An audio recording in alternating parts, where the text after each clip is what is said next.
Let's kick it off. Okay. So, welcome to the Esoteric Scholar. Today we have a guest with us going to talk about Kambo and the kind of the process of what it is and the benefits for you or what you can get out of it. And he's actually trying to talk me into, well, he's talked me into it. It's just scheduling now. My own, observance of this as well, or practice of this. Mhm. So, yeah, go ahead, Michael. Take it away. Tell us a little bit about what your past experiences were and what got you into this. Well, Kambo, I came to it from kind of a life journey. I was changing lives and kind of coming into a spiritual awakening of sorts, and I encountered Kambo at Soul Quest, which is where that journey had kind of led to at the time to do ayahuasca for a week long. And after this week long trip or this journey of doing ayahuasca multiple times and Sananga a few times and just a whole bunch of different medicines like hape that, for lack of a better term, hurt, you know, um, at times, but are very releasing.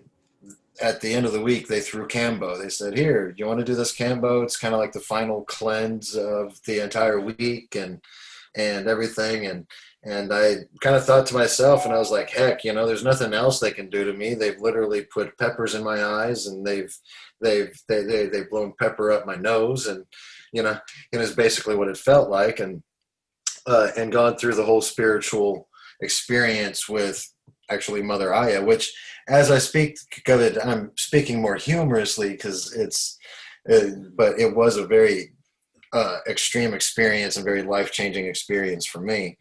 But yeah, they kind of came to me with this Kambo. I was like, sure, and they explained it as a frog excretion, and it'll make me very sick, but I'll feel very good. And I was like, all right, cool.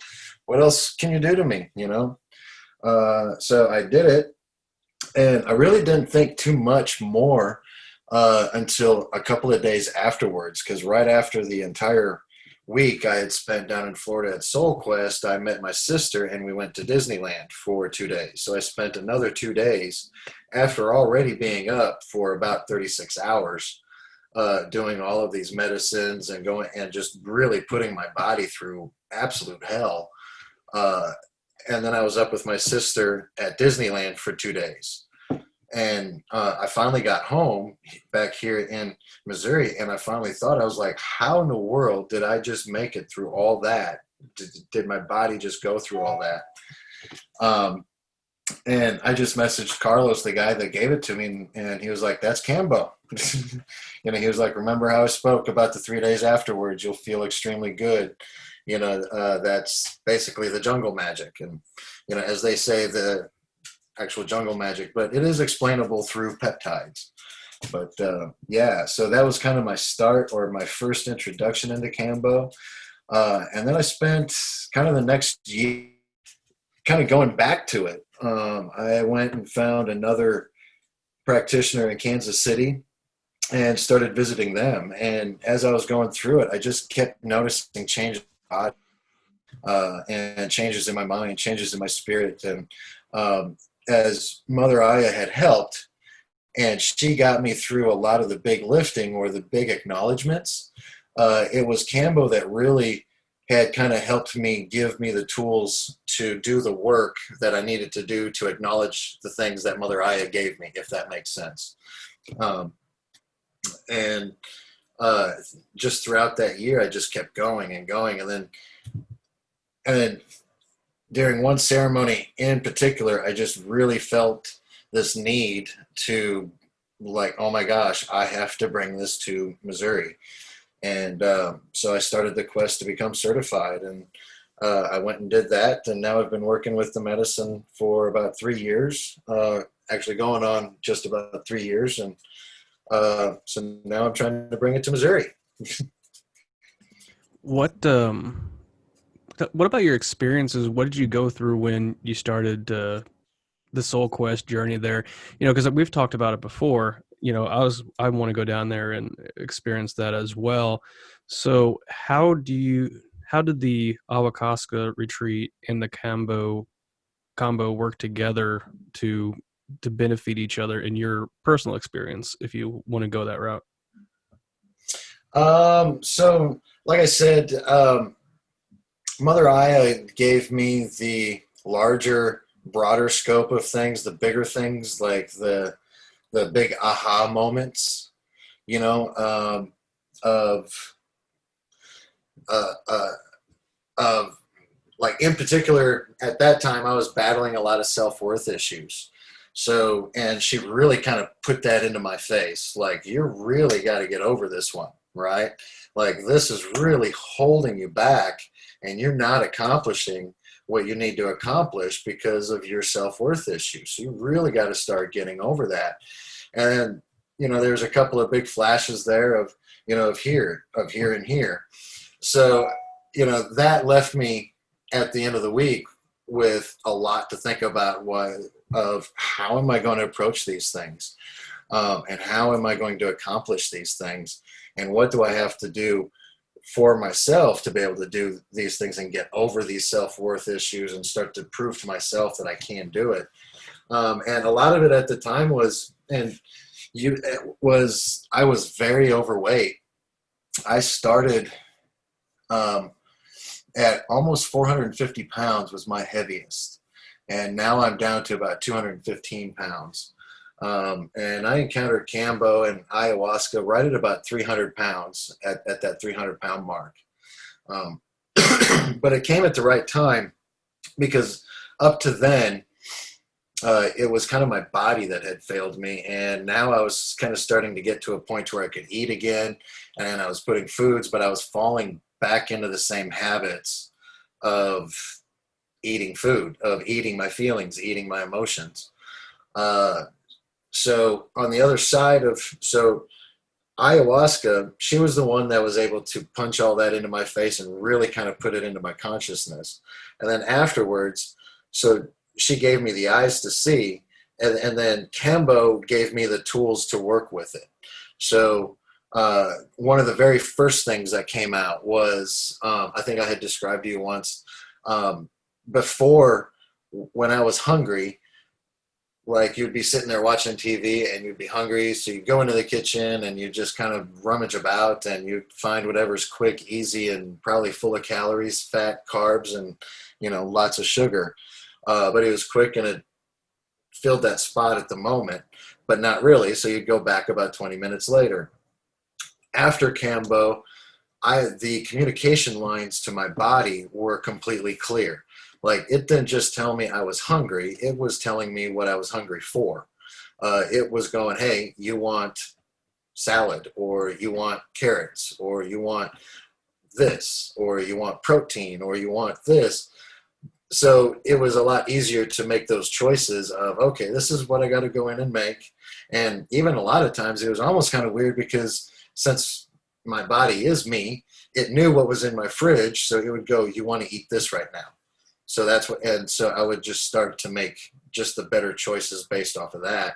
And then just being in the grocery store after that entire experience, you really don't want to put your body, or you really don't want to put a lot of that stuff back into your body. So you're just naturally going, I want to buy better food. So you're buying more natural, organic, more vegetables, more fruits.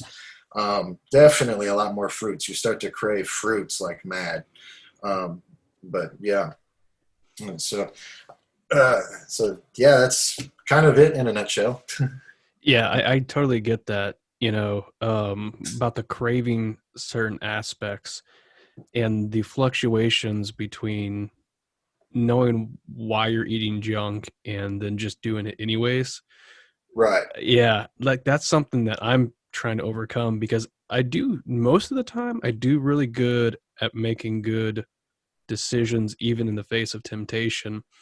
But I'm telling you that that horrible carbs and sugars and everything that we have, I swear that that laces or encapsulates that nutritious memory of your body that says, "Hey, I need this nutrient."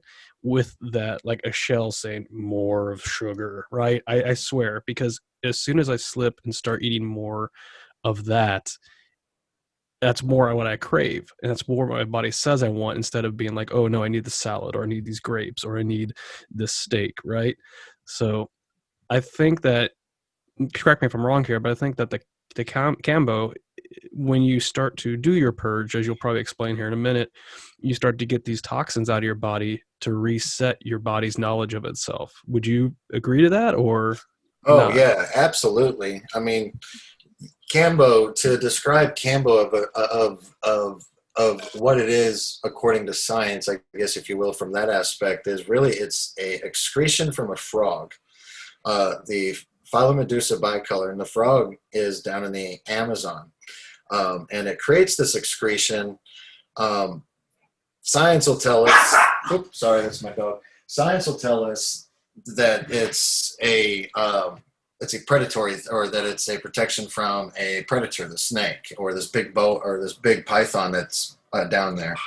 And what happens is the snake will actually come and take the frog into its mouth and kind of partially swallow it, kind of stress the frog out. The stress makes the excretion, and sends the snake, but doesn't harm the snake at all. It does the same thing it does to us. It really just cleanses it, and the snake ends up puking the frog back out. Now, the natives will usually say that it's actually a symbiotic relationship, that they're friends and they're meant to actually do this. But what's key is the excretion. The excretion is filled with peptides, and peptides are basically the building blocks to amino acids, which are the building blocks to proteins. And the amazing thing about these peptides is your blood-brain barrier literally opens right up for them. I mean, it's like your body just kind of goes, "Hello, I want you.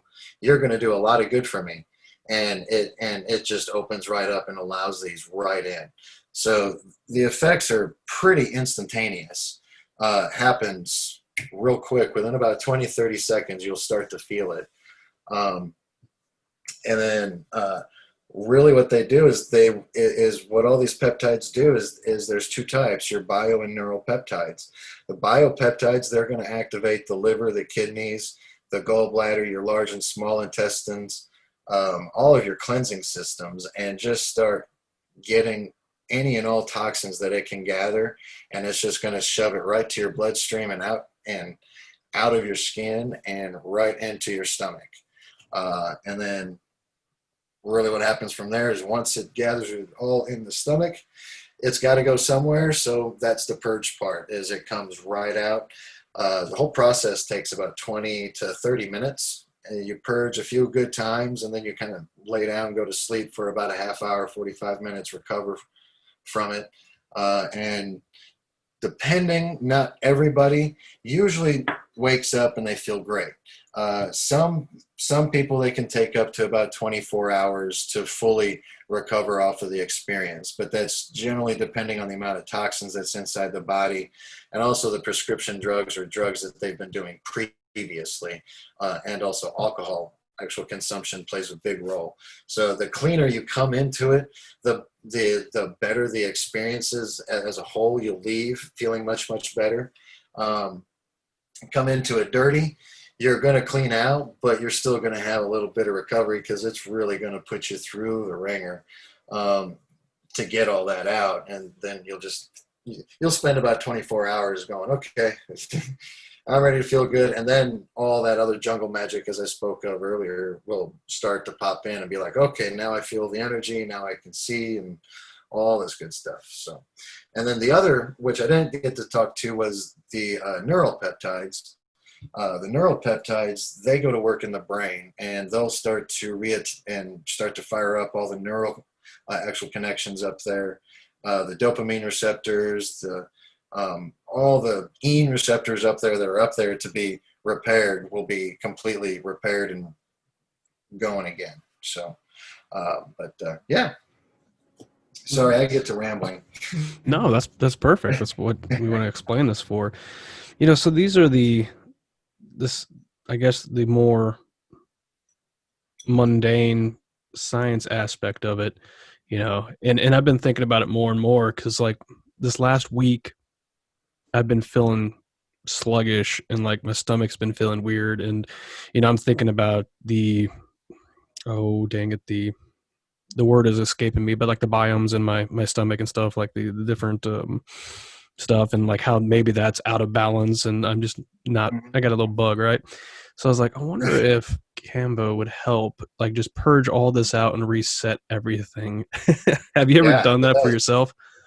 Well, fortunately, I one of the great things about Kambo is the trade off with 30 pure, what some would say agony, is you don't get sick.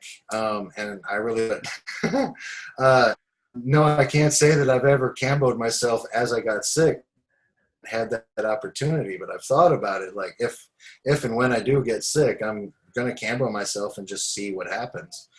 But I end up Kambo or doing a self often enough to where I update it. I usually do 3 months or so. Yeah. And talk about the gates a little bit, because that was interesting. And if you can go into why they call them gates, I think there's some good symbolism to that. Oh, sure. Well, the gates, what they are is they're the gates for the medicine to go in. They're the transference, but it's the gate for everything to work together. But how they're done is they're burnt into the skin. They're burnt into the first few layers of the skin. So you're just trying to reach the very top layer or the very top layer of the epidermis. And what they'll do is they'll use like small incense that are about a quarter-inch round or smaller, and they'll get them heated red hot. And it's just a real quick 25th of a second hit on the skin, just enough to get the first couple of layers broke, um, and and that's it. And what they'll usually do is for your first timers, or for most people, they'll usually do about 3 to 5 gates. So you'll get about 3 to 5 of those gates, or dots, as some people will call them, or burn holes. And then what happens is that we'll reconstitute, which is the dried excretion on a stick, with water, and we'll put about a pea-sized globule right onto that gate, and that's where everything's entering right there. Nice, nice, nice. What digging into more of the metaphysical or esoteric side of things on this? What are your experiences with combo that have kind of been more mind altering, or opening the veil, so to speak, if you want to use that kind of metaphor? Like, has this helped, kind of like with microdosing or ayahuasca, you have a visual hallucination and you start to, you know, go into a different realm, so to speak. Not microdosing, but actually, the full 5 grams. What is combo comparative to that? Obviously, it's not psychoactive like that. But what are your experiences? I'll let you do your thing. There is a very intelligent energy to it. It's very intelligent. You can even speak to it. You can even direct it, and he'll even do things that you know needed. He'll fix things you didn't even know needed to be fixed, and you'll feel it. Um, uh, there's a real spirit to it. I to kind of explain the spirit is Kambo and ayahuasca come up together. Kambo wouldn't exist without ayahuasca. And the way that happened is there was a village come down sick. The shaman of the village, he couldn't, no matter what medicine he used, he couldn't fix the village. They were all sick. So he decided that he would take a journey with Mother, and she showed him the frog and showed him where to get the frog, how to call it in, milk the frog, and then how to burn the gates, and then how to uh, apply it. It needed to be done in certain cases 3 times in a lunatic. Gave him rules of doing it. So he came in, and over the next month, he did that. His entire village completely healed. And eventually, when he passed away, his spirit or power was so much so that he joined with the spirit of the frog. So as a forever healer. So now we often refer to him as Sapo, to kind of give a little bit of respect to that individual, the healer, but they're usually incorporated as once the frog. But yeah, there is. People will oftentimes report in the medicine being able to speak to source, the creator, God, whatever you want to speak to, or whatever your relation is to that. Oftentimes they'll speaking to Kambo and talking about their own healing, the physical healing, but also the emotional and spiritual healing that Kambo provides, which I hadn't really kind of touched on. I think that's more of where you're trying to direct me into. So, but I kind of have, but it's, yeah, where Kambo will help significantly with that. You can play intentions before the ceremony and really kind of ask Kambo, not only will you cleanse me, but can you help give answers to this or that? You might have a particular problem in your life, or you're having a particular issue with your girlfriend, or it could be you've acknowledged that the source of your cancer could be emotional, and you want access to that. And oftentimes Kambo will help give that access when you ask for something like that. Might give you a flash of the memory that kickstarted that emotional disease that created the disease of cancer. Is where I'm going with that. And I've seen that happen quite a bit, actually. Many people, many practitioners have all stories. Most of them will all have stories of lupus, Lyme's disease, these diseases that doctors will say, hey, we can't ever fix you, or you're stuck in the ever world of pharma therapy, which we know that nightmare. And they seek out Kambo, and boom, there it is. They find not only the emotional, spiritual healing to help the disease, but they get the physical healing as well to help the body really kill the itself. Nice. Yeah, and that's the story there is interesting. How it's Mother Iowa, and then it's like the father. What was the word you used there? The sapo. Sapo. Yep, Sapo, Sapo. Sapo. Um, yeah. Sometimes you'll hear the Bufo people refer to the toad as sapo as well. So I think the word sapo is actually like a Spanish word that just means toad or frog, Oh, okay. but is where the word actually comes from. But being in these tribes, they'll take certain words and they'll use them as well. So so yeah, when they speak of sapo, they're really speaking to the spirit of Kambo. But yeah, the word sapo, most people will go, wait a second, I think that just means frog. But so I had to kind of explain that for just a second there.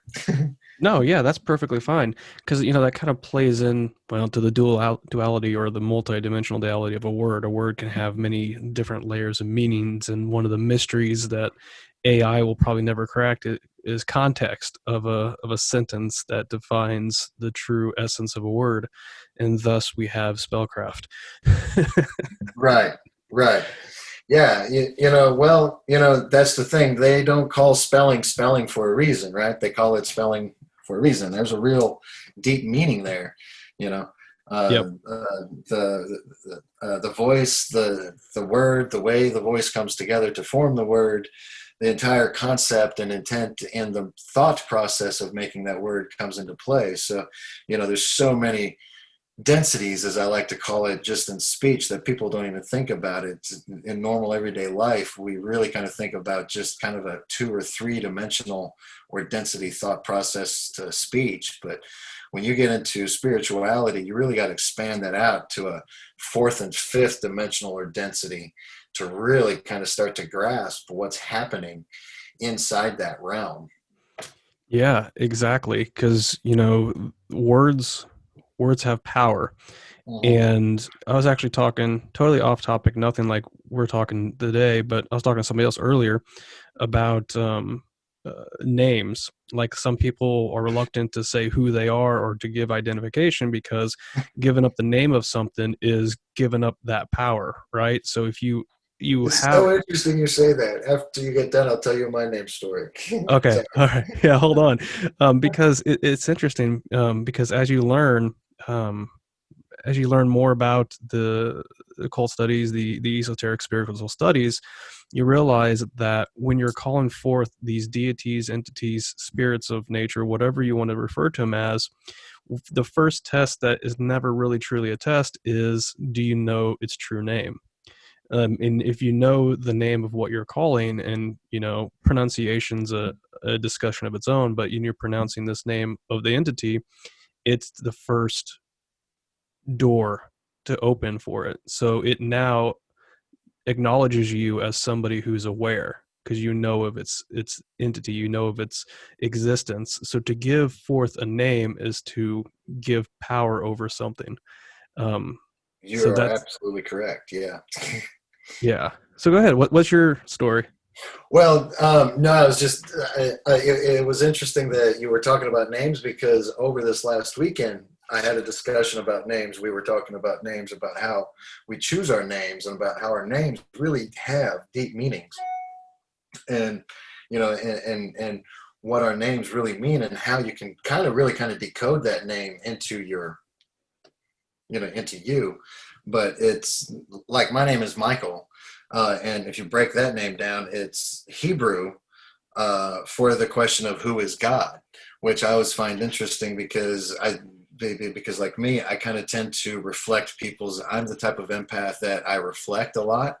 So to ask that question of who is God, well, for me, we are all God. We're all just individual expressions of the living source, right? So to ask that question of who is God, well, it's I am. So everyone is I am. So yeah, and it was just interesting that you were thinking about names and talking about names, and just a couple of days ago, I was doing the same thing. So I thought that was a really interesting actual coincidence, which I don't tend to believe in. So yeah. Yeah, yeah, exactly. Everything happens for a reason. Hmm. You know, and what's interesting, either sticking on this words and context story here, the beautiful nature of linguistics is you just defined Michael as who is God, and I heard it two ways: a question of who is God, and a statement of this entity is God, right? Right. Right. So you have this, what we're going back to is multifaceted, multidimensional layers of wording. And tying back into Kambo, when you do these processes, I imagine that when you start to do your affirmations or your intentions before the process, the words that you create while ingesting, or not ingesting, but while the gates are open, symbolism here, you get that back in return. So you need probably choose your intentions and words wisely to get a true response or a better response out of the process. Am I right? Oh, absolutely. That's why generally I take care in saging the area and cleansing the area of any negative energies so that there's no negative energies around those gates. Because, yeah, that's a clear entry point.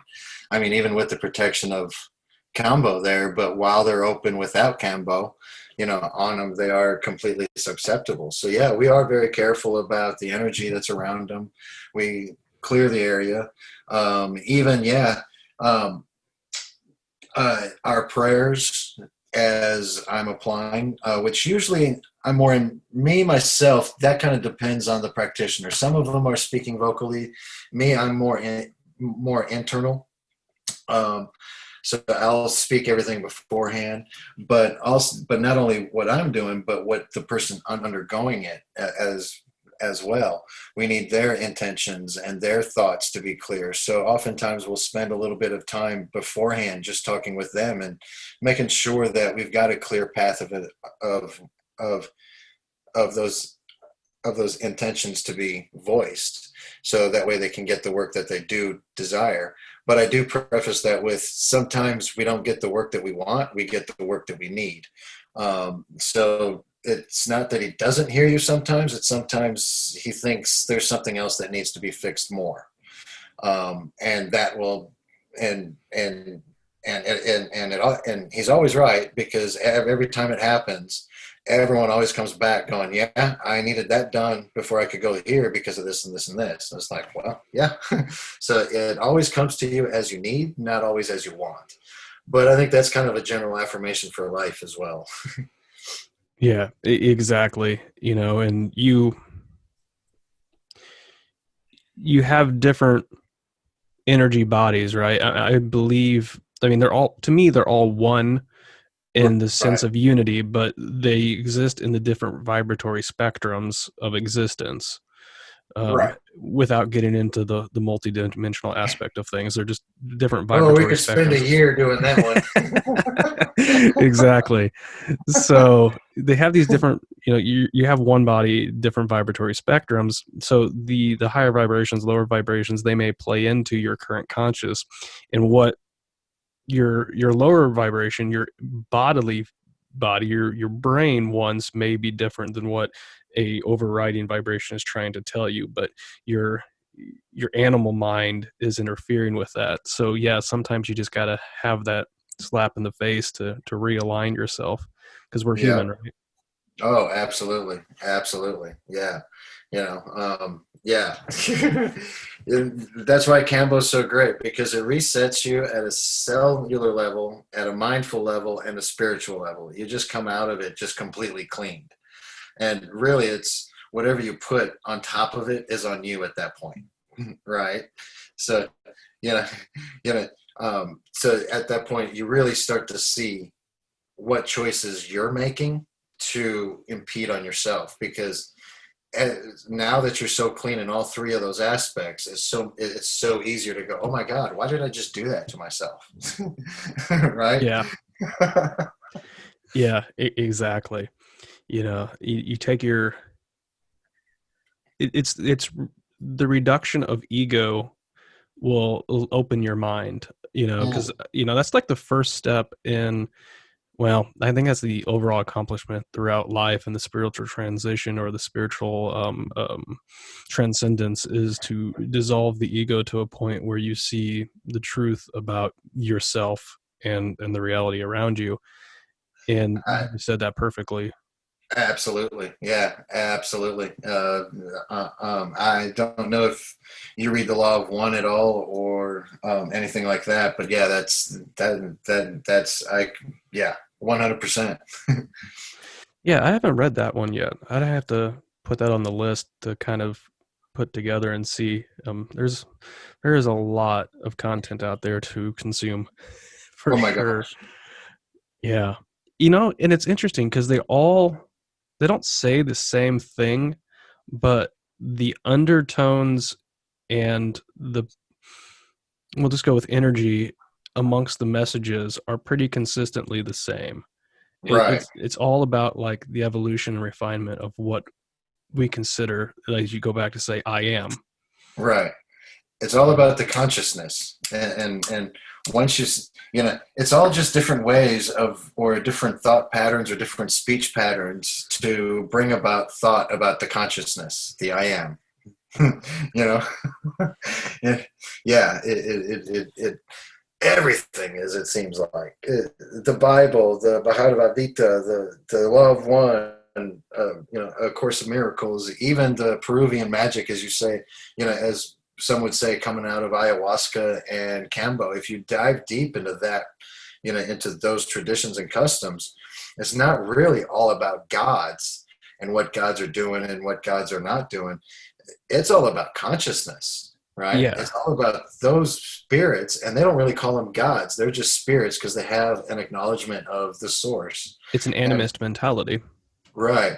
And they're and throughout the whole thing, these spirits are there to help them consciously with conscious decisions in life and living consciously, you know. And that's really what kind of drew me in, or what kept pulling me into these medicines from this area, was that's how I felt, or that's how I felt or vibed, was like, yeah, it's all about the consciousness. So it's not that these are magic tools, or I mean they're tools, but it's that they are actual medicines with the conscious effort to help evolve. And that I just couldn't ignore. And every time they were allowed to do their work, it works. They do exactly what they need to. I always try to balance the metaphysics and the spiritual with the science, because I Yeah. think they're the opposite face of the same coin, Hmm. where you don't have to necessarily disprove or prove either or, because they're both working for the same goal. It's just the terminology we use to do it. And personally, I think science really discredits and takes um, the human enjoyment out of a lot of these spiritual pursuits, because modern quantum mechanics, modern, quantum theory and other science coming out is kind of reinforcing some of these old occult beliefs, Yeah. and they have a whitewashed, boring tone to them, right?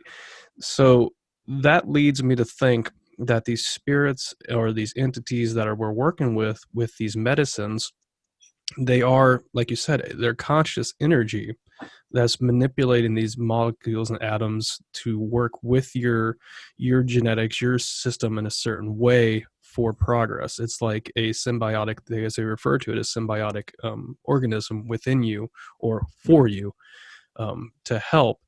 Which brings to the question: is it external conscious or internal conscious opposed to the user? that and that's not a question we can answer, but I Right. like thought processes, right? I like to think it through and just be like, Right. what if? Right. So is this a conscious manifestation of um your own projection into it? Now, I'm not denying that it's Sure. real, right? It's real, Right. but is it your conscious spreading to bring it to you, or is it a separate consciousness that has been brought into you? And then we can tack into thought forms and egregores and the manifestation of these things. But let's start with this one. Right.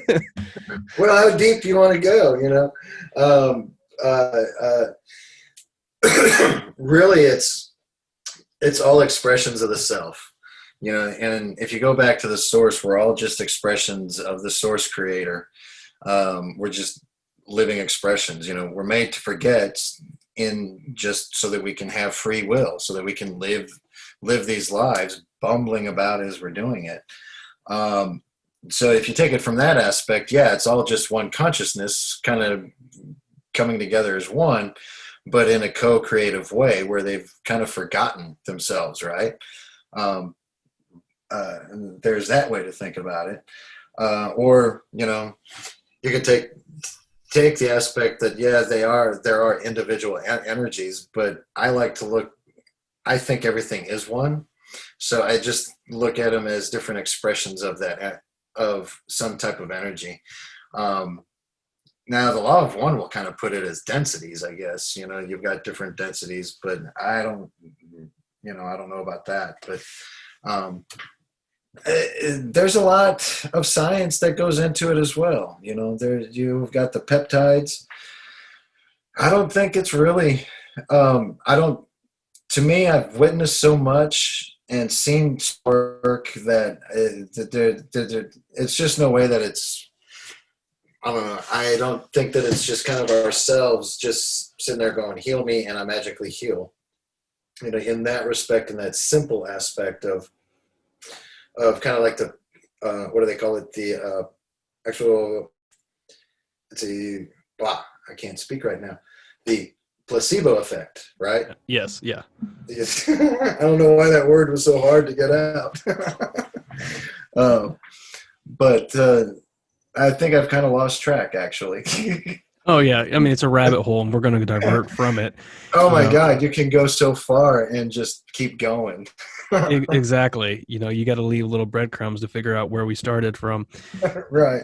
So you're because you mentioned the basically what you were alluding to is that it's external outside of you based on your experiences, that you have your consciousness and then you have something that interacts with it external to your own consciousness, is what you were saying, correct? Um, yeah, yeah. I mean, according to perception, it would be external. Yes. Yes, and all we can have is perception at the moment. We don't want to talk about Right. perception and false illuminations. I mean, come on, I deal with people that evoke angels and stuff into physical manifestation, and right? So perception is all subjective. Yeah. Well, in not just Kambo, but in doing these medicines, Bufo, ayahuasca, and all that. Yeah. I tend to tell people I spend half of my life on the other side. So yeah, it gets fun at times. Yeah, I agree. I like to believe the that they are external in themselves, that they have their own consciousness in Mhm. their own mission. I like to believe that. Whether Oh yeah, they're absolutely their own expressions. yeah, Yes, absolutely. yeah, whether that be kind of like a boyish fantasy of a marvelous world, or universe or reality, I don't know, but that's what I like to think, because even my interaction with other things beyond myself, it's always when you hit it and when you get it, you know, you know, there's not a question of, oh, is this my mind? There's not a Right, question of, is this just me knowing something so I'm regurgitating it back, right? right. There's an externalness to it, Hmm. and And that's it what I takes like to think trust in of. learning it too. That was one of my big things in Canva was just learning to trust that intuition or that whatever's coming through because it for so many of us it comes through differently. You can never really yeah. So I just call it that actual intuition. Yeah, you have to, and I think that's the hardest part, because as a child, if you tell them magic's real and that you trust what you feel, it seems to me like everything would be a hit for them, like boom, boom, boom, it's right. But as an adult, if you say that, you're always going to be like, but it's not true. It's not that. Like, this is my mind, this is my psychology, right? Because you Mhm. have that complex view of how your mind and brain works, but you're not fully acknowledging the potential for all the excess. Right. So you have to relearn that trust. You have to unlearn what you have learned. Yes, exactly. And once you learn to trust that instinct, you start to hone the message. This is what I think. I'm not saying that this is everyone, but this is kind of my theory, and how I've learned is that you'll be wrong, but you'll be closer to right than you Yes. expected to be. Yes. Yes. Oh my gosh. I know that so well. You'll be wrong sometimes, but you'll be a lot closer than you expect. And that's what tells you that you're right. Exactly. It's like, because then it's me, not them, right? It's like I interpreted this wrong or biasly. It wasn't the message in itself. Exactly. And you said a key word there, biasly. Usually when you interpret wrong, it's because your ego entered into the equation. Yeah. Yep. Exactly. It kind of, it's like tarot reading. I've never, I mean, I've met a lot of tarot readers that can read for themselves, but most tarot readers that are worth their weight in salt will say that they're not good at reading for themselves. Oh no, but you're right. Right. Anybody that says they can read themselves, I'll say you're full of shit. Yes, exactly. Like, I'll hit some. I'll hit some nails on the head for people and they won't even know. Like they'll be like, whoa, how did you know, I've never told anybody this. But when I go to read for myself, it's like, what are you trying to say here? Like you're agreeing with me, but you're not agreeing with me. What is going on? Right. Yep. Yeah. Yep. I I still remember the first time I realized that I really had a knack for this. Well, not the first time, but one of the times it was like, okay, I got something here, is when I was doing a reading for a buddy of mine in a room full of about 5 or 6 people, and I was like, you have a daughter, don't you? And everyone's like, what? And he's like, how the fuck did you know that?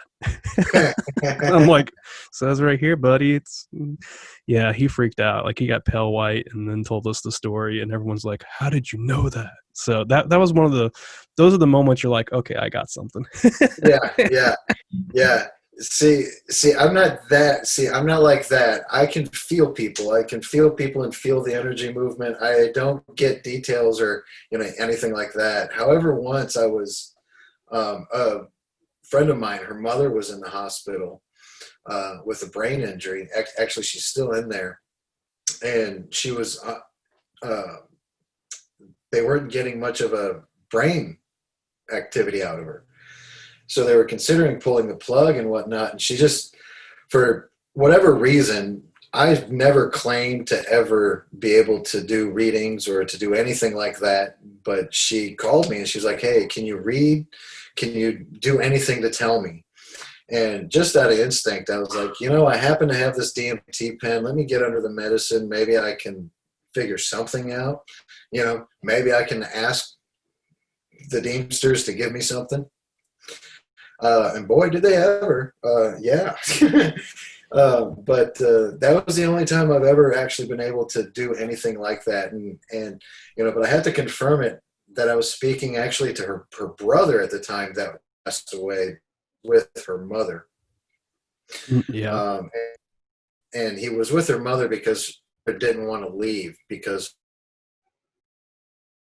you the broke out son. there. You broke out there a little bit. You're with her mother. He didn't want to when he was with her mother. He didn't want to leave because So her mother didn't want to leave because their brother was shot a year earlier. So okay. she wanted to stay with her brother. So we had to kind of convince her brother, and it was pretty easy because he wanted to send her home too. Uh, Yeah. Not that he didn't want her there, but he was like, no, she needs to go back. Yeah, but the way that I confirmed, and which was the point of the story, was I just asked him, I was like, hey, can you give me something to tell her that, or something that'll confirm to me that you are who you are? And I just got this flash of this hand drawn lily type flower, right? Uh, Mm-hmm. in blue.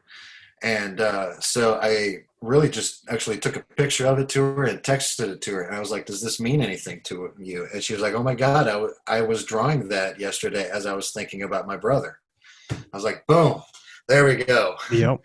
Right. Yep. I, that was like, oh my gosh, I was on the moon at that point.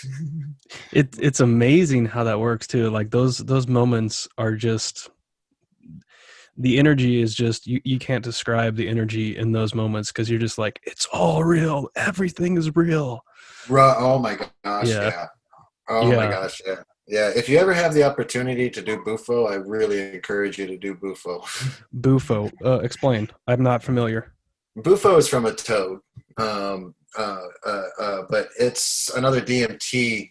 It's more powerful than ayahuasca, but it's a 20-minute ride. But it'll it will definitely show you the oneness of the universe and the world.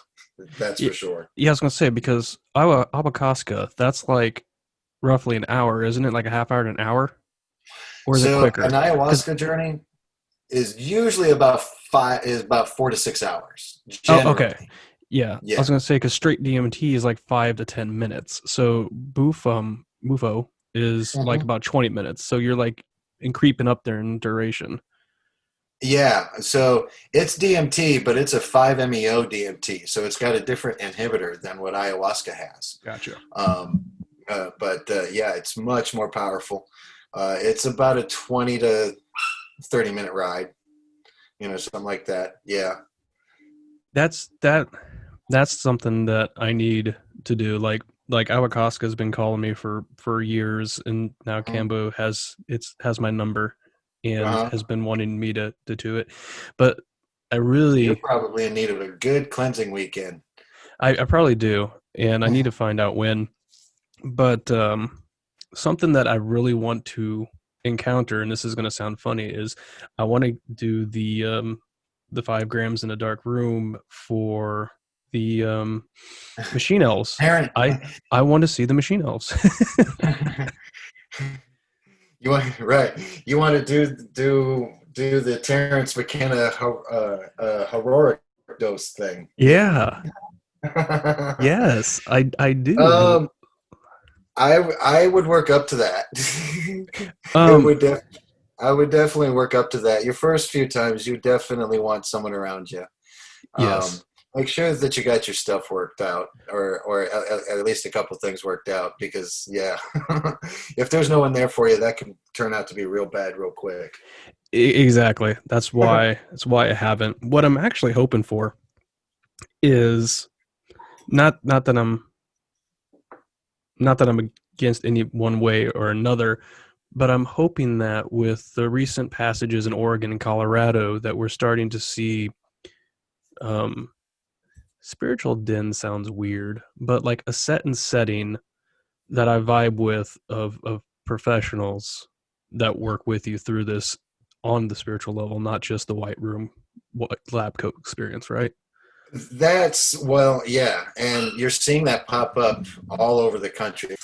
But to get back, yes, that with the recent legalizations, we're really it's the industry's in a boom all over the country, Yeah. um, all over the country.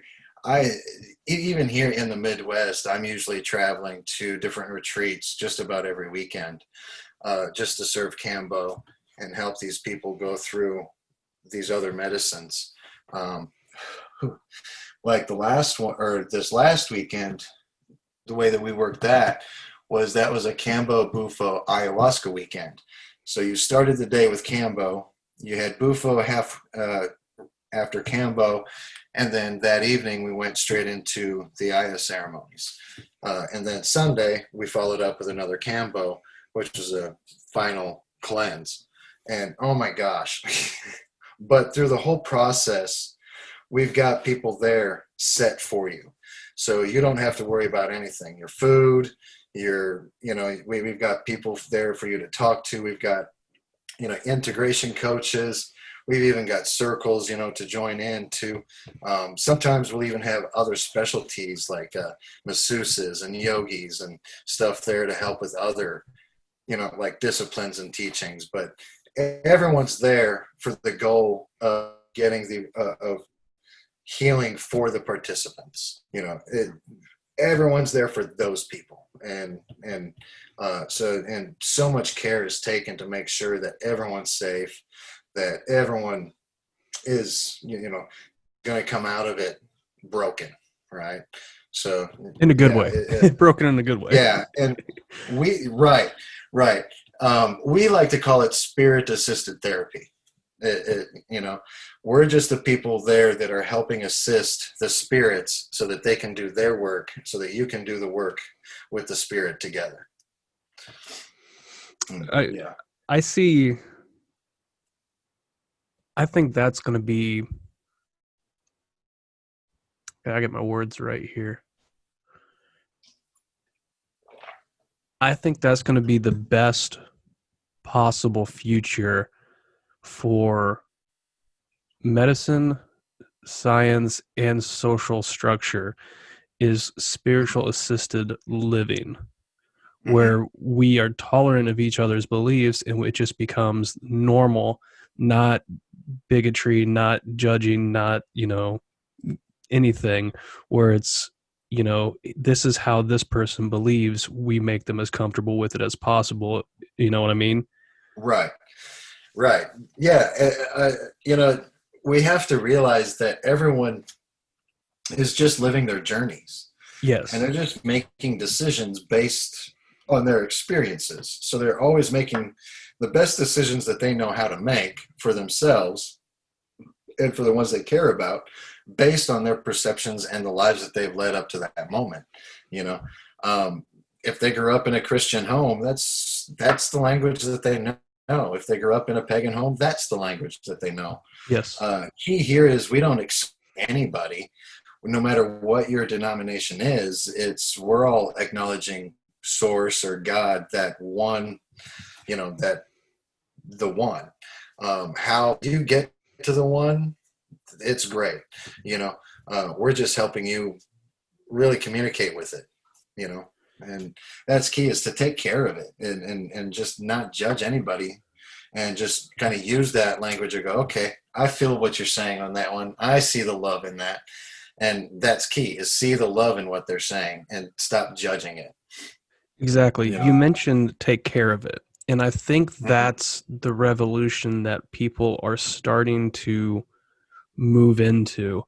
I think that's the underlying current that I'm starting to see happen within all the social archetypes and even the spiritual archetypes, is that we're starting to, at least from my perception, we're starting to be realizing we need to be custodians to this place that we're temporarily at. We are renting our plot of land, so to speak. And I think we're starting to realize that we need to be more aware of that, in both in ourselves and how we live with our bodies, and both how we live within the environment and people. And I think that is what science can't stimulate, is that the spiritual essence of custodialship of your rented plot. Does that make sense? Well, sure. Science is only ever looking at the world as it sees, right? Yes. Yeah. And that's all it can ever do, is look at the world as it sees, as it can touch. So it's not, and it's not looking at the universe, right? It can only look out towards the universe and make speculation, but it's not looking at the universe or at all. It seems like or it can't look back at it. And the only way you can do that is by coming at it from a spiritual sense, right? And, you know, and attempting yourself to go, okay, how do I access that spirit sense? And there's many ways you can do that. You can do it through it's in meditations, praying, it's the psychedelics, and anything that way. But that's the thing that science will never get to, is you have to bring back the spiritual to bring it to really connect completely, and otherwise you're only ever going to get a small little bit of the picture and then closed off to the rest. And you can't label it, Right. because when you label it, you change it. Mm-hmm. And I think that's the splits, the what is it, the split slit experiment, or the split the slit experiment, basically, in quantum physics, where Oh if you're yes, observing it, it's a wave. If you're not observing it, it's a certain pattern. And wave partiality. yes, exactly. Yes, I think that the double is slit experiment. double slit. Yep, there we go. Yep. um I think that is a perfect analogy on how science will never pin down the spiritual essence of the human experience, because when you label it, or you try to box it, or you try to categorize it for measurement purposes, it changes. Exactly. Yep. Yeah. Can you imagine what those first scientists that were running that experiment, what was going through their heads, as they're watching that, right? Yeah. You cut observance, right? You totally shut observance off, and the experiment completely changes. But as soon as you go to look at what's going on, it changes. Mm-hmm. Right? Just the mere fact that you're thinking about it. Can you, man? I mean, I bet you that was just blowing those guys' minds just completely apart. Oh yeah, most certainly, most certainly. And then, not even to mention the spooky action at a distance. That's basically saying that you have a tunneled particle, Mm-hmm. like, which I mean, I'm not a quantum physicist, and I would botch anything I try to explain onto it, but basically one reacts to another because it has the same energy molecule. It has the same, basically signature, so to speak. So no matter Hmm. how far it is, it's instantly the same. So Right. that right there, you know, not going into teleportation or anything like that, but that right there basically explains how interwoven we are within ourselves, which brings in the idea, if thoughts are energy, then that energy is persistent everywhere. Hmm. So even that thought I just had about that was irradiating into what Carl Jung would call the collective unconscious, in my opinion. Yes. Yep. Yep. Absolutely. And that's where all the medicines work at. I mean, you'll be able to find scientific reasons why they work, compounds, peptides, you know, molecules, and science will be able to go, oh, yeah, it's interacting with the body this way and this way and this way. But what gave the intent, right? There had to have been something that gave the intent for something to create that molecule or that peptide to go, we need it to do this. It needs to perform this function for it to exist, right? So, there had to have been a driving force somewhere. Yeah. And what they would do is they'd reason it down to a cause and effect situation where there was a reaction that caused this mutation, da da da da da, da, right? But when you narrow it Mm-hmm. down so much, you can't really isolate the exact mutation. And when you try to pull in, you know, uh, and refine this down to the most small piece you can refine, it makes less sense, even Right, the further down you get. And that's what modern science is coming up with, even though right. that they will classify this and say we don't fully understand it, there's more to it. There comes a point when you're like, you'll never understand it fully. Let's just accept that there's unknowns. Yeah, Right? exactly. Right, exactly. Yeah, that's 100% true. And then when we think Yep. about it, we look at the, I'm going to say this person's name, and then some people listening to this are probably going to cringe, but when you look at how Crowley would think that every action is a magical action, in essence, he was very, very accurate at it, Yeah, because everything has to have will to it. Everything has to have a inertia. And when you isolate everything down to the common denominator, the inertia is the mind. right. No, he was right. I mean, yeah, people will cringe about Crowley, but he's just another individual that he just discovered a lot, but he was more self-driven, right? Yeah, yeah. I'm not even going to be ashamed to say that, I appreciate a lot of his work, and some people are going to push back on that. But Mhm. you have to, I'm going to go on a little rant here. You have to accept people for who they are. Right. If you can't accept people for who they are at their core essence, then you have an ego problem and you're not doing what you're supposed to be doing with that. Absolutely. If you can't look at the wisdom in there and take it and strip out Exactly. all the junk, then yeah, that's a skill that we all need is to be able to look at somebody and go, okay, I see you, but I also see your wisdom, and Yeah. I want to take that part of you, but I'm going to strip away the rest. You can take that. I don't want that. But this little piece of nugget right here, that's gold. you know so yeah, we have to start listening to each other again, because just because someone's perceived bad doesn't mean that they don't have some Oh golden yeah. nuggets of wisdom you know Oh yeah. Exactly. I think the cancel culture is doing horrible Mm. things towards the advancements of society. Instead of saying, Oh okay, my gosh. instead of saying, okay, we tolerate that, but that's not right, but we get what you're saying, they're going full off, you deserve not to exist. And it's like, whoa, like, who gives you the right to destroy something just because you don't see the way they see? Like, that's just, no, that's Isn't horrible. it crazy? It's just nutty, some of the things I'm hearing. People are I mean, I'm hearing words like re-education camps. And it's like, are you flipping serious? I haven't heard words like that since World War II. And and the crazy thing is it's coming from the mouths of people that are accusing the other person of being Hitler. Oh And yeah, it's like, are you nutty? yeah, yeah. We will. We. That's a topic we won't get into on this one, but yeah, Right, right. yeah. It's insane. And what it comes down to, though, is if we bring it into the spiritual, or we bring it into the essence of who we are as a human race, you have. This might offend some people who hear this, but you have some people who are not evolved. You have some people who Yeah. are not they're they're debased because they are polarized, or that they have some type of trauma that they're dealing with, that they don't know how, so they Really. bring it out in a manner that is, Mhm. stop this from happening because I can't deal.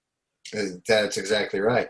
And this may, and I don't want this to sound elitist at all, or in any way superior, or whatever you will, but there are souls on this planet that aren't as advanced as other souls. They're not along 100%. that soul evolutionary line in this density as far as others are. So they're going to be much more polarized, and they're going to have a harder time trying to come out of that polarization, or more to the point, reconcile the polarization so it works for itself and not against itself. you Yeah, know yeah, um, 100%. If they can't see it, and if they're not open to it, then they can't resolve those conflicts, and that's the problem. The problem is not the exposure. The problem is the reaction, and we yeah. all we all have them. Even I still have them. Oh, Like, sure.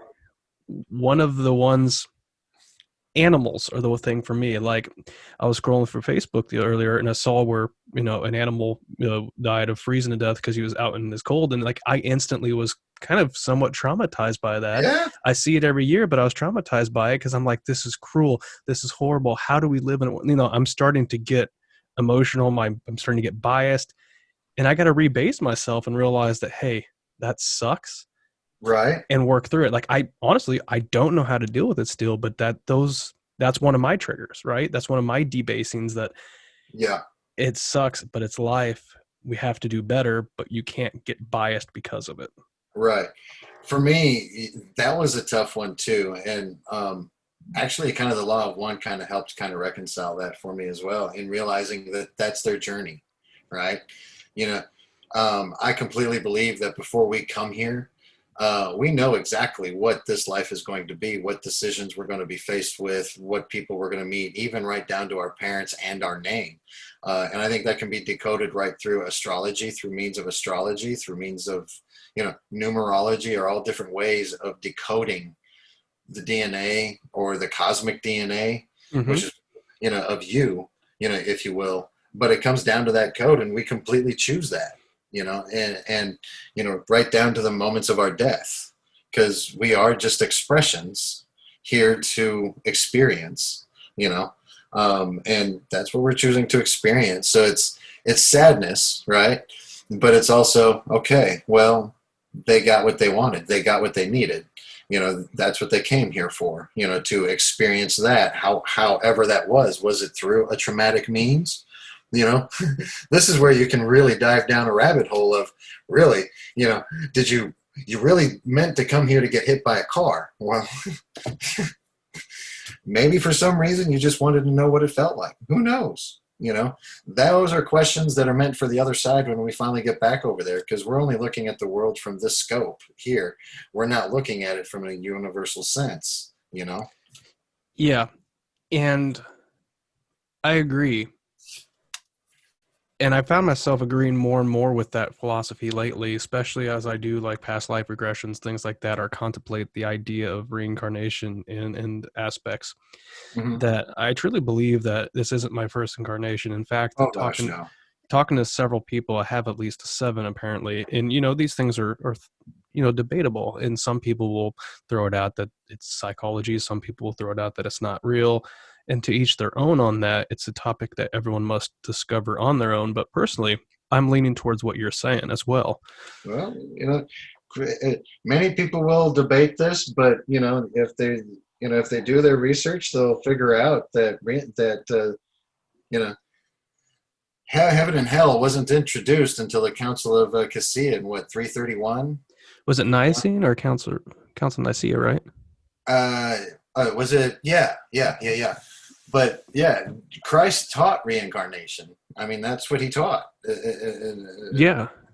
So Well, hell, yeah, I'm sorry, we don't even get the depiction of the fire and brimstone of hell until we have Dante gets, gosh, not extracted. What is the word I'm thinking of here? Excommunicated from the church. Then you right. start to actually get the depiction of hell. So, I mean, hell comes drastically later, before or after, Hmm. even Jesus himself. Oh Okay. yeah, Yeah. yeah, absolutely. So, yeah, and that's where a lot of these medicines, I think, kind of help kind of open people's eyes to that. A lot of people are used to the normal, like, recreational, trippy. They see a lot of visuals, or they have a bad time because they get paranoid. But when you really sit down with intent and through these ceremonial ways, even if you're an atheist, and I've seen so many atheists come to these things and pass off the ceremony and this and that, and but they're respectful, but they take part in taking the medicine. I've seen so many wake up and go, oh my god, I literally just spoke to God, or I literally just spoke to my mom, or I literally just did this, and they've had these incredible you know journeys of oneness, or you know whatever, and so there's a real purpose to them. But yeah. Yeah, no, I agree with you 100%. Man, there's so much more we can talk about too. Like the whole Jesus, reincarnation, concept. There's, gosh, that rabbit hole's deep, because we can go from a psychedelics perspective of how, um, what is it, erigot, whatever the grain was back then, the mold that would get on the grain, and then Oh when they yes, ferment it, yes, um, yes. yes, they ferment it in the wine or the beer, and this will give you a psychedelic trip because it goes all the way back to Elysius. Yeah. Elysius. And that's what they actually think stimulated, well, some think stimulated the first Christian church, was Jesus was an administrator of this magical brew, so to speak, that let you talk to Yeah. God. So that's an interesting concept too, because that's all in that family of hallucinogens that open you up. Yeah, yeah. Well, I've heard, and I don't know how solid the claim is, but I've heard a few theologians talk about how they feel that, or how they feel that possibly the burning bush was actually the iboga plant, uh, Mm-hmm. and that he had a actual psychedelic experience during that. So, but yeah, no, absolutely. I think if you look hard enough at the actual texts, and not just the Bible as we know it today, but even you can see it even in referencing there at points. But I think psychedelics have played a role through all of it. It's usually hidden, right? Yes. It's Yeah. hidden, and they don't want you to know that these things are out there and that their consciousness expanding. You know. Look into the book The Immortality Key. I'll if I put Okay. the, I'll put a I'll try to put a link to it in the show notes and on YouTube and stuff.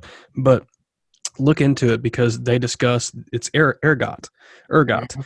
and they discuss how that, and this guy goes through the whole. He's actually side by side with a priest when he's doing all this investigation in the Vatican archives and all this stuff, and going back and looking at all the symbolism, and trying to trace what happens, because there is so many psychotropic ingredients in a lot of these old wines and beer and brew and stuff, and they know this because they found um, brew stations, basically people who would make the brew, the medicine men, and they found all their herbs and stuff preserved within, ashes Mm. and over the Yeah. years and everything.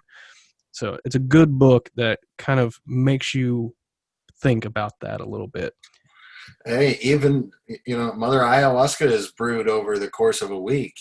There is a bit of a fermenting process there, and cooking and all that. So, yeah, absolutely. I mean, I think psychedelics, knowingly or unknowingly, have been part of the expanding consciousness of humans throughout our entire evolution. You know, so on the topic of gods and psychedelics, interesting because I'm one of the things a video I'm gonna be releasing here soon. It's up. I just haven't posted it yet. Is the moon god in Babylonia, an ancient Assyria area, and one of the things that ties into it is the red cap mushroom. You know, Ah. it's a poisonous mushroom, but it's also a psychotropic or psychoactive mushroom, and Mm. that plays into some of the lore around the, the the moon god Suin and Nana, and how that came to be. So that's about as far back as you can go to really in recorded history. And when they're discussing these different ingredients with psychoactive things, you have to wonder, is that the gateway, right? I believe it is. Yeah. I mean, you do have to wonder, but I mean, I believe it is. I mean, there are, look at DMT, dimethyltryptamine. I mean, they call it the spirit molecule, Yeah. and it really is for a reason. And everything you talk about, you know, all those molecules are so close to it, and that's why they make, that's why they do the things they do and are create those experiences or help create the experience. Yes. Um, uh, Going back to DMT, which is at the core of all of them, you have to look at it and go, how is this one molecule capable of so much? And when you look at the fact that you're literally creating birth, at death, and every night when you sleep, at the most spiritual moments of your life, right? It's got to be the connection. It's got to be. It's got to be that spark. I agree 100%. And I think it's the sphere of Mercury. It's the sphere, it's the gateway. Mm-hmm. It's not the destination. And I really believe that to be true because in my experience, I haven't done a lot of those, but in my experience of what I have worked with and worked entities through, that is removing the veil from the eyes, right? So Yep. you're passing over that threshold into the new vibration, new realm, where you have, I'm going to say physical, but it doesn't mean physical in the sense of physical. You have the physical manifestation of this consciousness in that realm. So this chemical that you ingest it's the spaceship. It's not the destination, Right. Right. in my It's just a opinion. carrier. Yeah, yeah. It it allows you to see what's beyond us, so to speak. Abs- yep, absolutely. You put it right. It just lifts the veil momentarily, just enough for you to go, oh, wow, holy cow, you know. Um, so yeah, it's just that one catalyst. It's the vehicle. Absolutely. Yeah, exactly. Man, we can go so much deeper into all these things. We'll have to have more.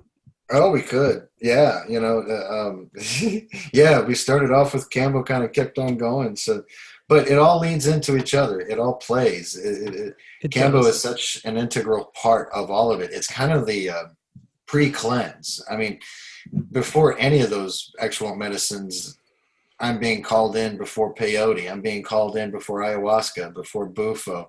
I mean, all of those practices, amongst all of them, they're all utilizing Kambo to be that pre-cleanse, that pre-body, mind, spirit cleanse to really prepare you. And I have to say, even with experience, doing a lot of them and doing a lot of them with Kambo beforehand and Kambo and not doing Kambo, it changes the experience. It's so much better with Kambo done beforehand because your body's so much cleaner that there's no way for the signals to get muddled. It's Yes. just a cleaner experience. And you saying that, it kind of triggered something in my mind that I'm going to have to try with this. So a lot of things when you work with different deities and entities, different ceremonial pathways, a lot of it is preparation and purification. right? Yes. You have ritual baths, you have your ritual sages, you have your oils, you have your diets that you have to maintain, and certain things you abstain from in order to get your body in the most prepared state. My hypothesis is that you can substitute some of that with Kambo and get better effects. You can But yeah, somewhat. I don't know. I've never tried it, but that's what I'm going to have to try that sometime. Yeah, you can somewhat. But even leading into Cambo, you kind of have to be a little bit clean going into it too. But yeah, it can certainly cut. That's actually what a lot of these other shamans of other disciplines are finding, and why they're becoming Cambo certified too themselves, is they're finding that that can cut that let's see, that month long actual preparation down to a week or maybe three Hmm. days. You know, Exactly. so they're finding through that avenue they can definitely get people in the door easier and faster, and it's easier for that person that's thinking about it, going, okay, I can handle a week, but I can't do a month. Come on, I gotta have my beer, or I can't do without sex for a month. I mean, whatever it is, right? Yeah, exactly. So, you know, so it's just in an effort to get them in, because on the other side, they're probably going to find that they're not going to want that beer, or they're not going to need or feel the need to Hmm. be so sexual if that's what their thing is, or whatever their thing is, they'll find that it's going to be alleviated on the other side. Yes. Yeah. Yes, I agree with you. And yeah, maybe I phrased it wrong. Maybe not a substitution, but a accelerant. Yes. Yeah.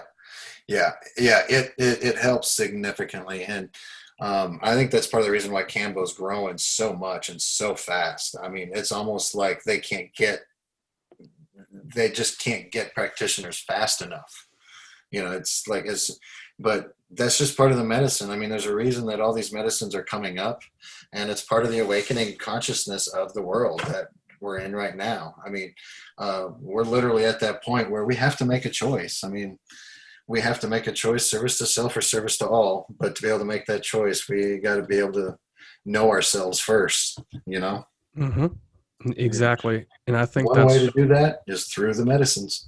yep, exactly. And I think that's why everyone needs to do these processes, but do them in a respectful manner. Like this is not something to be abused. This is not something as a party favor. This is something like you were talking about, saging the area and having some like the mini ritual that goes with it. That needs to that needs to exist. And whether that's pseudoscience and it's not actually doing anything, or it does, it is irrelevant, because you're creating the atmosphere of a magical environment. And that's what denotes, that's the landing signal for the medicine, right? That's the landing signal saying, hey, this is different than your normal procedure, mind focus, right? In Well, my opinion. absolutely. Well, absolutely. And anytime you open up a circle, you're opening up an energetic gateway. Yeah, And what most people forget is that when you open up a gateway, whether it's dark or light, they both have the same right to come through, right? They both have the same right. There's not one that's above the other or less than the other. exactly. So we have to take our precautions on this side to make sure that we're challenging the dark and going, no, you can't come here, right? Exactly. And that we only want the light to come through. So you have to have that, and that's the horrible thing that I find about a lot of the recreational use. Shrooms is one thing. They're fun, and that's, I kind of get the sense that shrooms were kind of meant for that, right? Yeah. They were kind of that meant for the, oh, hey, there's a mushroom, I'm gonna eat it. Oh God, it's a great time. Yeah. I'm really happy. That's kind of what shrooms were for. They can be used for a lot of healing, and there is a definite spirit to that as well. It's a very trickster spirit. It's It's a very softer spirit too. In my, well, I have no comparison on some things, but I believe it's a softer spirit, because when when a person I know may or may not microdose, The feelings that you get with that microdose in consistent form is a softer edge to the harsh realities of the world. Right. Usually more joyful. Yes. Yeah. Yes. Yeah.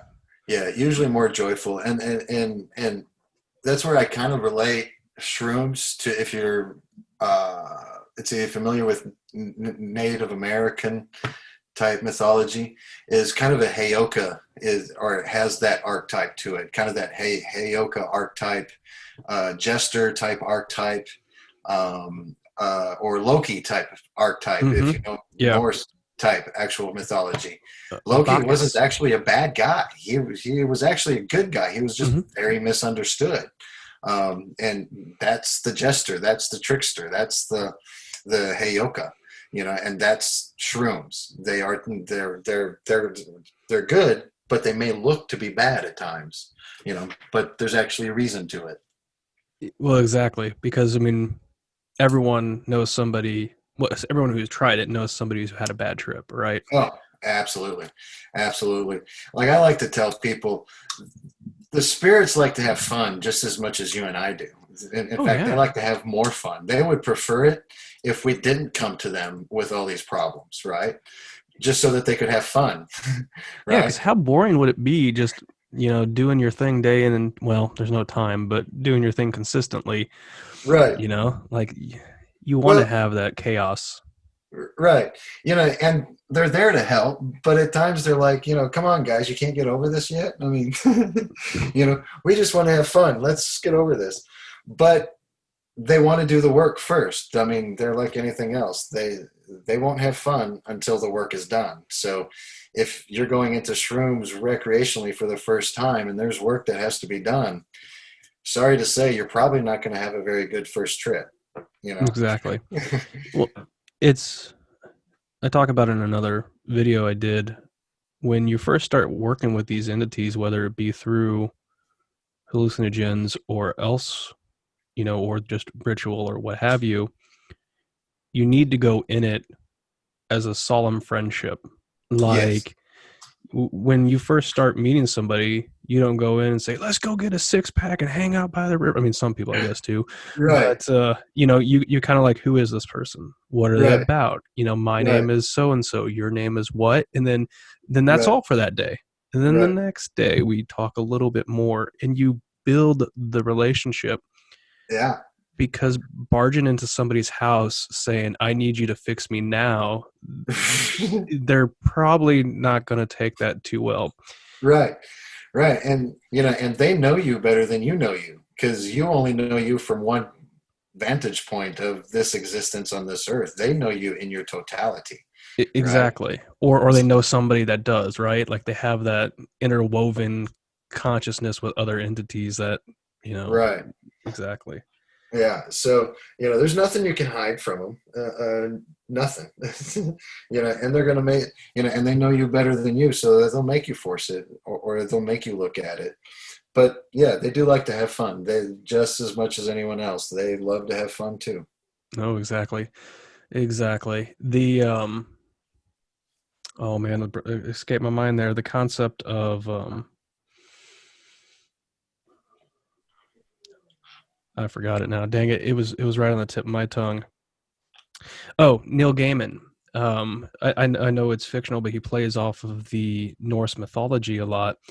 And I love his expression in American Gods. Have you ever read his book or seen the show?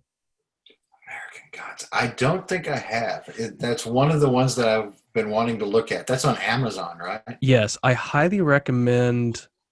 Well, I've either watched. really. The book's always better than the show, and the book is a Right. lot more detailed than the show. There's things in the show that skips over, but essentially, when he talks about the gods, basically, um, he phrases them that a god can die, and then they're all like, "What do you mean a god can die?" And a god can die because everyone forgets about them, and that the thought form, the prayers, the incantations, the Yes. are the energies of this entity.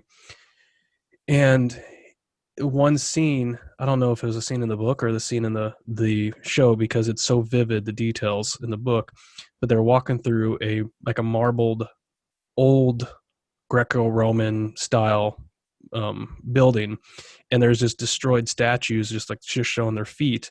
And he goes to the other dude, like, what is this place? He's like, this is the hall of the forgotten gods, or the dead gods. Like, you don't know Uh, who they are because they have been forgotten. right. And I love that because it goes into the idea that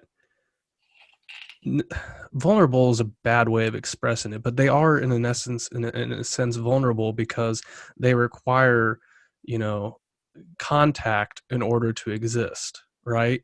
Hmm. And that goes into the idea of the energy manipulation and working with them and all that. So I find it just interesting, that concept. I might have digressed a little bit, but I just wanted to say Oh that. no. Working with them is I'm still learning. I'm, compared to others, I'm, an infant. Every weekend I'm in awe of these other energy workers and, these other practitioners of, other disciplines. And, but yeah, there's just, it's just inspiring at times. And you just look at it and when you're actually seeing the effects as they happen, it's like, wow, Yeah. wow, you know, um, yeah, you just can't explain it. And then you try to, and people are like, "Oh, you're crazy." Yeah, Yeah.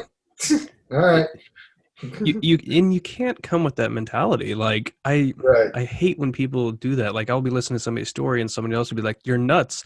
And then in the back of my head, I'm thinking, yeah, I don't necessarily agree with them, but I'm in no place to consider them crazy or insult them like that because I'm not them. Right? right.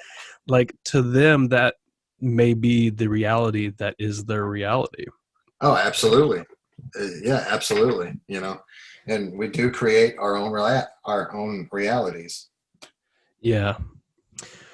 Well, man, we're time flew by. Yeah, Yeah, almost.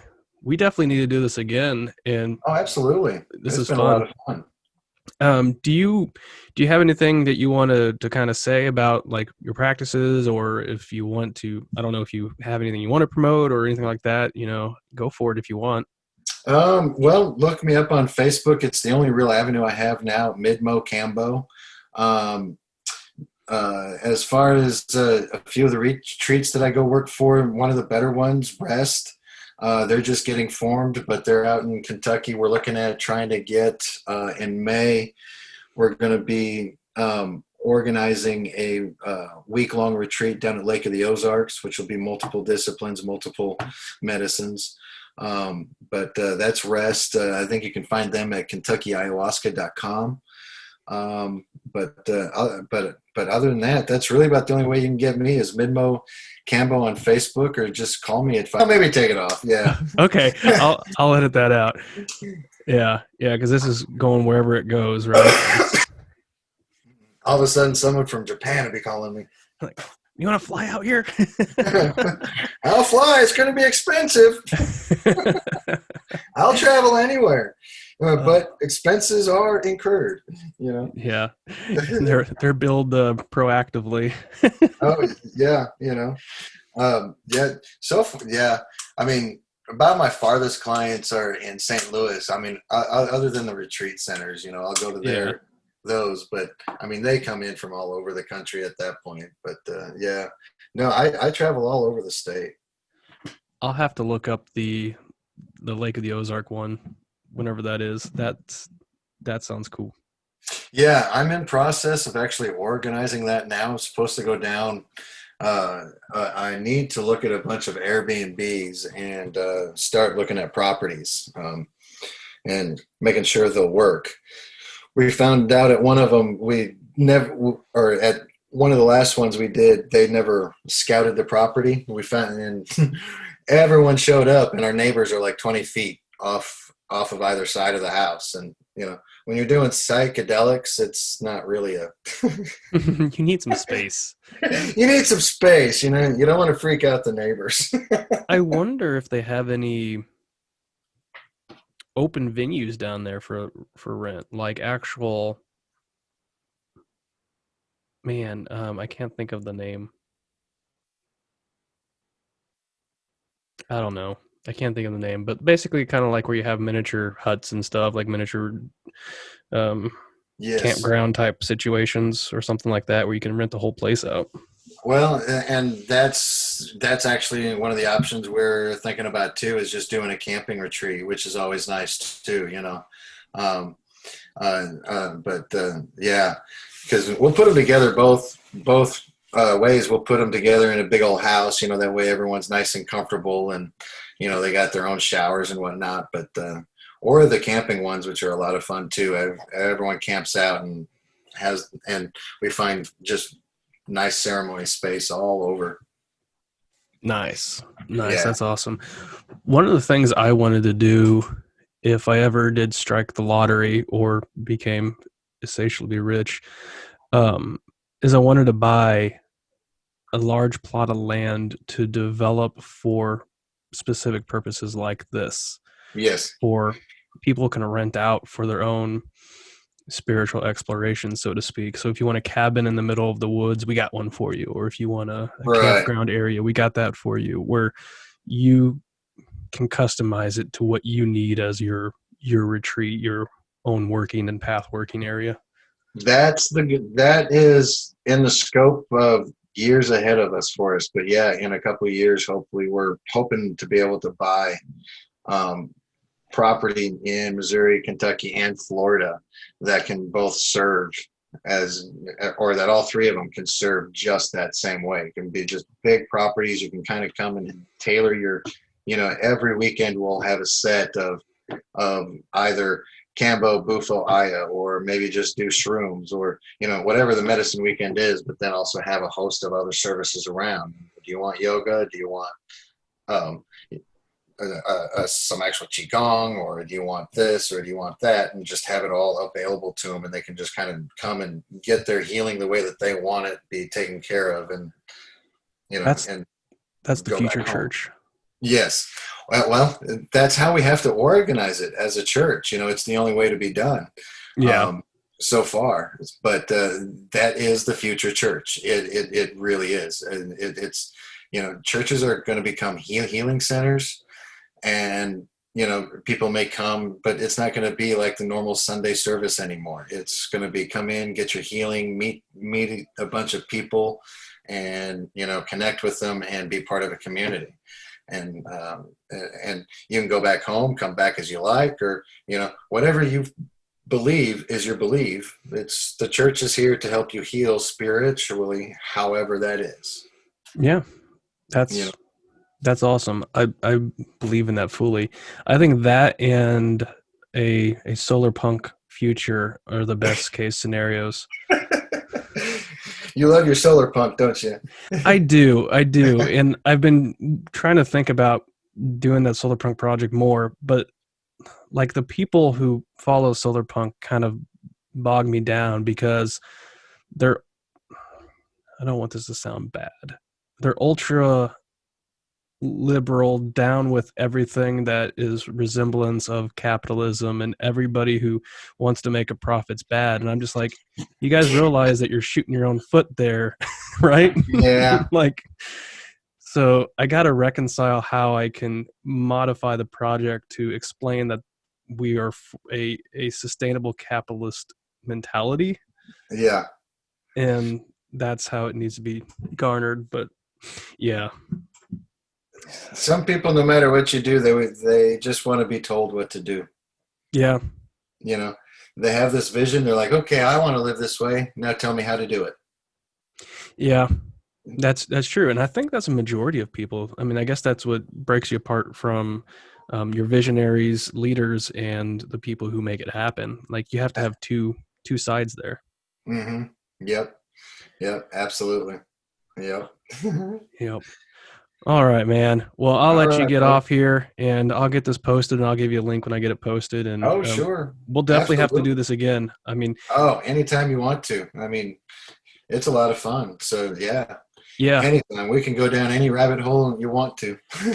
All right, man. Have a good night. You too, brother. Have a good